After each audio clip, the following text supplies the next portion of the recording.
Subrata Mukherjee was an Indian politician who was serving as cabinet minister of the Government of West Bengal and sitting member of West Bengal Legislative Assembly. He was a member of All India Trinamool Congress. He also served as the 36th Mayor of Kolkata from 2000 to 2005. Mukherjee started his political career as a student activist during his higher education in Kolkata. He joined the Chhatra Parishad, a student organization affiliated to the Indian National Congress, in the 1960s.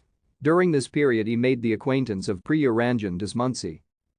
Mukherjee was considered one of the two close aides of former Prime Minister Indira Gandhi, along with Priya Ranjan Dismunsi. CPIM leaders used a slogan Indira Dui Putra Priya Ranjan O Subrata. In 1971 and 1972, Mukherjee was elected to the Legislative Assembly from the Baliganj Assembly constituency.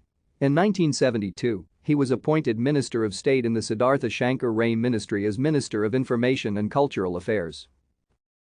Thank you for watching. Like and subscribe if you would like to view more of our videos. Have a nice day.